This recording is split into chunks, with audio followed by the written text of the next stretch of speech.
பிரியமானவர்களே, இயேசு கிறிஸ்துவின் நாமத்தில் உங்களுக்கு என் அன்பின் வாழ்த்துக்கள். உங்கள் குடும்பத்தில் இருக்கிற எல்லாரும் சுகமாக இருக்கீங்களா? பாதுகாப்பாக இருக்கீங்களா? உங்கள் குடும்பத்தை ஆண்டவருக்கு ஒப்பு கொடுத்து பாதுகாப்புக்காக நீங்கள் தொடர்ந்து ஜெபிக்கணும். யோபுவையும் அவன் வீட்டையும் கர்த்தர் வேலி அடைத்து பாதுகாத்ததை போல உங்களை பாதுகாத்து வருகிறார். நல்ல ஸ்தோத்திரம் பண்ணி ஜெபம் பண்ணுங்க. இந்த நாளிலும் நாம் வசனத்தை தியானத்தை ஜெபிக்க போகிறோம். நாம் இந்த நாட்களில் யாக்கோபை குறித்து, முதலாவது ஆபிரகாமுடைய குடும்பத்தை குறித்து வேதத்திலிருந்து பல காரியத்தை தியானித்தோம். அப்புறம் ஈசாக்கின் குடும்பத்தை குறித்து பல காரியங்களை நம்ம தியானித்தோம். ஈசாக்குடைய பிள்ளைகள் ஏசா, யாக்கோபு, அதில் யாக்கோபை குறித்து தொடர்ந்து நம்ம தியானித்து கொண்டு வருகிறோம். இல்லை, ஆபிரகாம் ஈசாக்கு யாக்கோபின் தேவன் என்று கர்த்தர் தன்னை அறிமுகப்படுத்தும் போது சொல்லுவதை பார்க்கிறோம். அதனால் இந்த குடும்பங்களை நம்ம கவனமாய் பார்த்து பல காரியத்தை நம்ம கற்றுக்கொண்டு வருகிறோம்.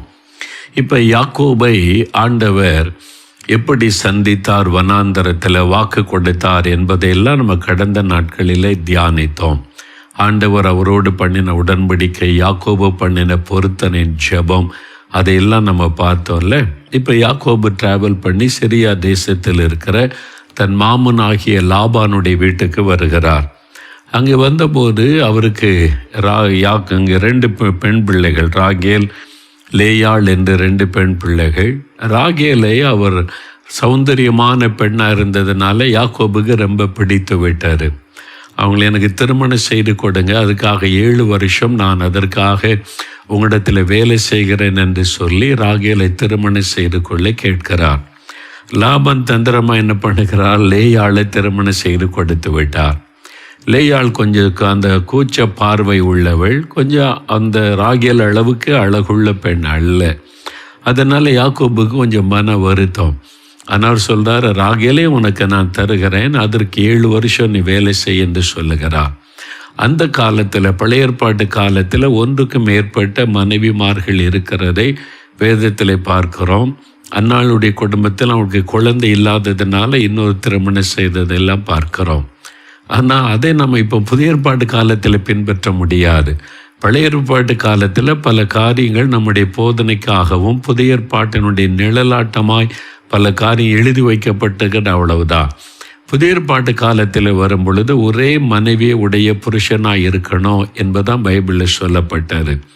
அந்த காலத்தில் அநேக 1000 ஆண்டுகளுக்கு முன்பாய் நடந்த சம்பவங்கள் நமக்கு எழுதி கொடுக்கப்பட்டு அதிலிருந்து பல ஆவிக்குரிய சத்தங்களை அறிந்து கொள்ள தேவன் நமக்கு உதவி செய்திருக்கிறார். இப்போ பாருங்க, லேயாளை யாக்கோபு நேசிக்க முடியவில்லை. ஆதியாகமம் 29:30 வாசிக்கும் போது யாக்கோபு ராகேலை சேர்ந்தான், லேயாளை பார்க்கிலும் ராகேலை அதிகமாய் நேசித்தான் என்று எழுதப்பட்டிருக்கிறது. அப்போ அன்பிலே ஒரு மாறுபாடு காணப்படுகிறது, வித்தியாசம் காணப்படுகிறது. அது நிமித்தமாக என்ன நடக்கிறது பாருங்க. ராகேல் மலடியாயிருந்தாள். இப்போ லேயாளுக்கு ஆண்டவர் ஒரு கிருபை கொடுக்கிறார். என்ன செய்கிறார் பாருங்க, வசனம் சொல்லுகிறாரு. 31வது வசனம் பாருங்க. லேயாள் அற்பமாக எண்ணப்பட்டாள் என்று கர்த்தர் கண்டு அவள் கர்ப்பம் தரிக்கும்படி செய்தார். ராகேலோ மலடியாயிருந்தாள். ஒரே வீட்டுக்குள்ள 2 பேர் மனைவியா இருக்கிறாங்க. ஒருவரை நேசிக்கிறார், ஒருவரை அற்பமாக எண்ணுகிறார். ராகேலும் கூட அற்பமாக எண்ணி இருக்கலாம் தன் அழகை குறித்த பெருமையினால. இப்போ தேவன் அந்த குடும்பத்தை பார்க்கிறார். லேயாள் அந்த வீட்டுக்குள் அற்பமாக எண்ணப்பட்டாள் என்று கர்த்தர் கண்டார் என்று வசனம் சொல்லுகிறாரு.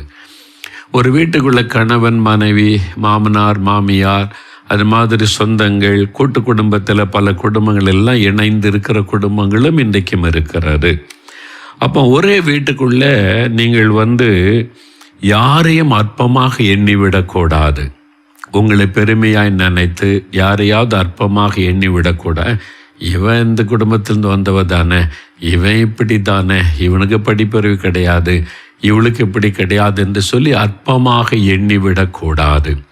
ஒரு குடும்பத்தில் இருக்கிற எல்லாருமே தேவனுக்கு முக்கியமானவர்கள் என்பதை உணர்ந்து கொள்ள வேண்டும். இங்கே லேயாள் அற்பமாக எண்ணப்பட்டதை கர்த்தர் கண்டார். உங்கள் வீட்டில் யாரையாவது நீங்கள் அற்பமாக எண்றீங்கன்னு வைத்துக்கொள்ளுங்களேன், தேவன் அதை பார்க்கிறார். இந்த உணர்வு நமக்குள்ள இருக்கணும். என் குடும்பத்தை தேவன் கண்காணித்து கொண்டிருக்கிறார், என்னை கவனிக்கிறார், நான் எப்படி குடும்பத்தில் நடந்து கொள்கிறேன் என்பதை பார்க்கிறார், குடும்ப உறவுகளை நான் எப்படி கவனிக்கிறேன் என்பதை தேவன் பார்க்கிறார் என்ற உணர்வு நமக்கு இருக்க வேண்டும். ஒரே வீட்டுக்குள்ளே இருப்பாங்க, அதுக்குள்ளே வெளியில் அன்பு காமிக்கிற மாதிரி எல்லாம் பேசிட்டு தனியாக போய் குசு குசுன்னு பேசி ஒரு கசப்பு, ஒரு வெறுப்பு, ஒரு மாதிரி சிலர் அற்பமாய் நினைப்பது அதை செய்வாங்க. பேச்சிலேயே அற்பமாய் சொல்லுகிறது உண்டு. ஆனால் தேவன் அதை காண்கிறார். உங்கள் வீட்டுக்குள்ளே அப்படி இருக்கக்கூடாது என்று ஆண்டவர் எதிர்பார்க்கிறார். இன்றைக்கி நிறைய குடும்பத்தில் பார்த்தீங்கன்னா சில ஒரு மருமகளை தாழ்வு அற்பமாக நினைக்கிறாரு. மாமியார் மாமனார் ஒரு மருமகளை ரொம்ப நேசிப்பாங்க, ஒரு மருமகளை அற்பமாக எண்ணுவது. இவன் இந்த குடும்பம்தான், இப்படி நம்ம வீட்டுக்குள்ளே வந்துட்டா அற்பமாக எண்ணுவது. ஆண்டவர் கவனித்து கொண்டிருக்கிறார். உங்கள் வீட்டுக்குள்ளே வந்திருக்கிற உங்கள் மருமகளில் யாரையாவது அற்பமாக எண்றீங்களா? சில மனைவிமார் புருஷன் அற்பமாக எண்ணுவாங்க. இவருக்கு என்ன படிப்பு, இவருக்கு புத்தி கிடையாது, இவர் இந்த வீட்டில் அற்பமாக எண்ணிக்கொண்டிருக்கிறீங்களா? சில கணவன்மார் மனைவி அற்பமாக எண்ணுவது. இவளுக்கு என்ன தெரியும், இவளுக்கு ஒன்றும் தெரியாது, இவ இப்படிப்பட்டதானே மனைவி அற்பமாக எண்ணுவது. பேசவே விட மாட்டாங்க. பேசினால எனக்கு தெரியும், நீ ஒன்றும் பேசாதப்போ அப்படின்னு சொல்லிடுவாங்க. மனைவி அற்பமாக எண்ணுவது. இந்த மாதிரி உங்கள் குடும்பத்தில் இருக்குதா? யோசிச்சு பாருங்க. தேவன் அதை பார்க்கிறார். இந்த உணர்வு நமக்குள்ள இருக்கணும். நம்ம குடும்பத்தில் என்ன நடக்குது, என்ன பேசுகிற எல்லாவற்றையும் தேவன் பார்க்கிறார். அதனால இந்த அற்பமாக எண்ணுகிற காரியம் வந்துவிட்டால் தேவன் அதற்கு நியாயம் தீர்த்து விடுவார். எப்படி நியாயம் தீர்ப்பார் தெரியுமா? இப்போ ராகேலுடைய கர்ப்பத்தை அடைச்சிட்டார், மலையடி ஆகிவிட்டால். லேயாளை கர்த்தர் ஆசீர்வதித்தார். ஒரு குழந்தை ஆண்டவர் கொடுக்கிறார். அப்போ 32ஆம் வசனம் சொல்லுகிறாரு, கர்த்தர் என் சிறுமையை பார்த்தருளினார் என்று லேயாள் சொல்லி அவனுக்கு ரூபன் என்று பெயரிடுகிறாள்.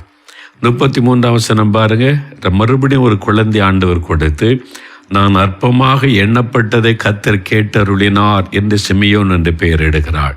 3வது ஒரு குழந்தை பிறக்கிறது, லேவி என்று பெயரிடுகிறாள். 4வது குழந்தை யூதா பிறக்கிறான். கர்த்தரை நான் துதிப்பேன், ஆண்டவர் என்னை இப்பொழுது ஆசீர்வதித்து விட்டார் என்று. அப்போ பாருங்க, அற்பமாக எண்ணப்பட்ட லேயாள் ஆசீர்வதிக்கப்படுகிறாள். தேவன் அதை கண்டு அவளை ஆசீர்வதித்து அற்பமாக எண்ணின மக்களுக்கு மத்தியிலே மேன்மைப்படுத்தினார். அதனால யாராவது உங்களை அற்பமாக எண்றாங்களா? கலங்காதங்க, சோர்ந்து போகாதங்க, தனியாக உட்காந்து அழுதுகிட்டே இருக்காதங்க. நான் ஏன் இந்த குடும்பத்தில் இருக்கணும், ஏன் வாழணும், செத்து போனால் பரவாயில்லன்னு நினைக்காதங்க. நீங்கள் அற்பமாக எண்ணப்படுகிறதை தேவன் கவனிக்கிறார். உங்கள் மாமியாரோ மாமனாரோ கணவரோ மனைவியோ குடும்பத்தாரோ யார் உங்களை அற்பமாக எண்ணினாலும் தேவன் அதை கவனிக்கிறார். ஆண்டவர் உங்களை ஆசீர்வதித்து அவர்களுடைய கண்களுக்கு முன்பாய் உங்களை மேன்மையாக வைப்பார், உங்களை உயர்த்தி கனப்படுத்துவார். அதனால நீங்கள் அற்பமாக எண்ணுவதை குறித்து மனசோர்ந்து போகாதுங்க, யாரும் அற்பமாக எண்ணாதுங்க. இதனால சிலருக்குள்ள இன்ஃபீரியாரிட்டி உள்ள வந்துடுற தாழ்வு மனப்பான்மை.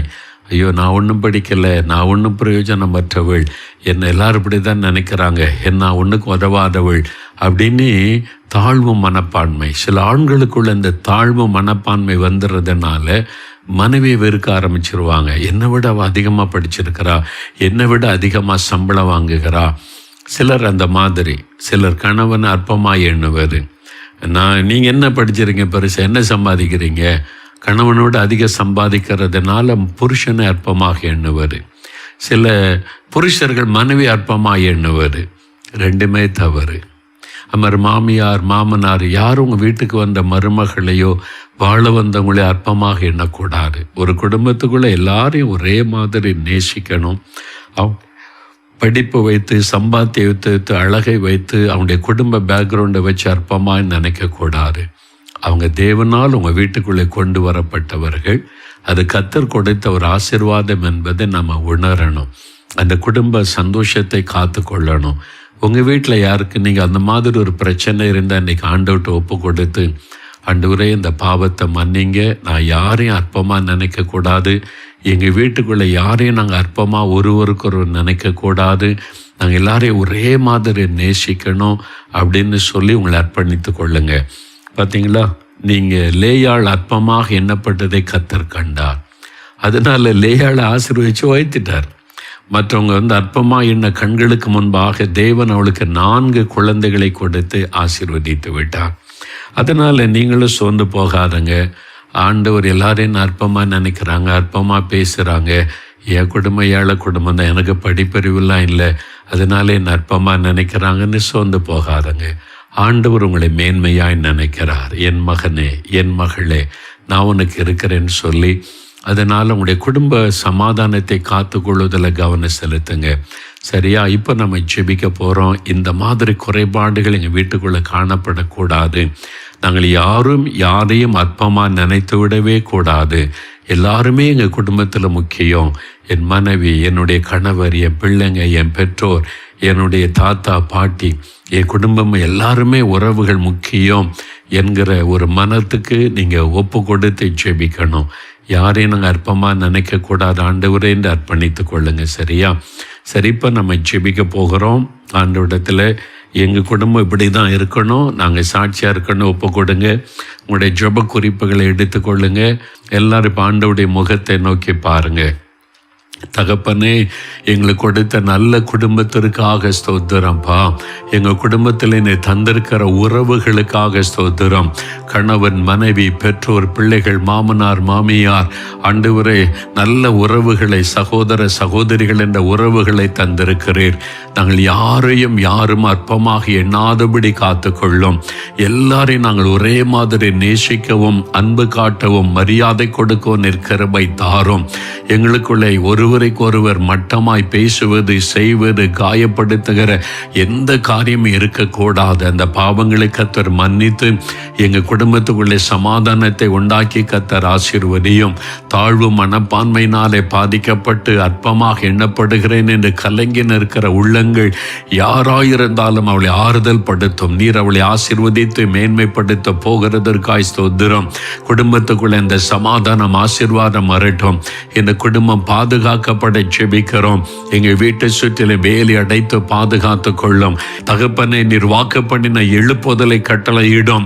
ஆவியானவர் ஊற்றப்படட்டும். எங்களுடைய சபையில், எங்களுடைய பட்டணத்தில், கிராமத்தில் ஆவியானவர் ஊற்றப்படவும் அந்த எழுப்புதலை காண கிருபை தாரும். உம்மை அறியாதவர்கள் அறிந்து கொள்ள, ரட்சிக்கப்பட நாங்கள் ஜெபிக்கிறோம். எங்களுக்கு ஆத்துமாக்களை தாரும் என்று கேட்கிறோம். ஆவியானவர் அப்படி செய்கிறதற்காக உமக்கு ஸ்தோத்திரம். இப்பொழுதும் தகப்பனே, யார் தங்களுடைய ஜெப குறிப்புகளை வைத்து தங்களுடைய குடும்பத்தின் நன்மைக்காக ஆசீர்வாதத்திற்காக ஜெபிக்கிறார்களோ அவர்களோடு இணைந்து ஜெபிக்கிறேன். இந்த வாரத்தில் அவர்கள் நினைக்கிற காரியத்தை வாய்க்க பண்ணும். கடன் பிரச்சனைகள் மாறும்படி அற்புதம் செய்யும். வருமானத்தை பெருக பண்ணி ஆசீர்வதியும். ஆண்டவரே, வியாதிகள், பலவீனங்கள் குடும்பத்தை விட்டு விலகி போகட்டும். அவர்கள் எதிர்பார்த்திருக்கிற நன்மைகளை வாய்க்க பண்ணி நீர் வாக்கு கொடுத்து ஆசீர்வாதம் உண்டாக வேண்டுமாய் ஜெபிக்கிறேன். இயேசு கிறிஸ்துவின் நாமத்தில் ஆசீர்வாதம் உண்டாகிறதற்காய் ஸ்தோத்திரம். அவருடைய குடும்பத்திலே நீர் வாக்கு கொடுத்த முழுமையான ஆசீர்வாதம் உண்டாயிருக்கட்டும். எல்லாரையும் ரட்சித்து அபிஷேகித்து உம்முடைய வருகைக்கு ஆயத்தப்படுத்தும். உம்முடைய வருகையிலே குடும்பமாய் காணப்பட ஒவ்வொருவரையும் வருகைக்கு ஆயத்தப்படுத்த ஜெபிக்கிறேன். இயேசு கிறிஸ்துவின் நாமத்தில் ஜெபிக்கிறபடியால் நீர் அற்புதம் செய்து விட்டீர், ஆசீர்வதித்து விட்டீர். அதற்காக உமக்கு ஸ்தோத்திரம், ஸ்தோத்திரம், ஸ்தோத்திரம் என்று உம்மை மகிமைப்படுத்துகிறோம். உம்முடைய பிரசன்னமும் பாதுகாப்பு இந்த குடும்பத்திலே போதும் நிலைத்திருக்கட்டும். இயேசு கிறிஸ்துவின் நாமத்தில் ஜெபிக்கிறோம் பிதாவே. ஆமேன், ஆமேன். என் ஆத்துமாவே கர்த்தரை சோஸ்திரி, என் முழு உள்ளமே அவருடைய பரிசுத்தமுள்ள நாமத்தை சோஸ்திரி. என் ஆத்துமாவே கர்த்தரை சோஸ்திரி, அவர் செய்த சகல உபகாரங்களை மறவாதே. ஆமேன், ஆமேன். ஆனால் நீங்கள் தினமும் தவறாமல் ஜெபிக்கணும். குடும்ப ஜெபத்தை விட்டுவிடக்கூடாது. குடும்ப ஜெபத்தில் புதிய அரசாங்கம், முதலமைச்சர், அமைச்சர்கள், சட்டமன்ற உறுப்பினர்களுக்காக தொடர்ந்து ஜெபிங்க. உங்கள் தொகுதி எம்எல்ஏவுக்காக கட்டாயம் நீங்கள் தினந்தோறும் உங்களுடைய ஜெபங்களில் ஜெபிக்கணும். நீங்கள் பாதுகாப்பாருங்க. கர்த்தருடைய ஆசீர்வாதம் உங்களோடு இருந்து நடத்தட்டும். ஆமேன்.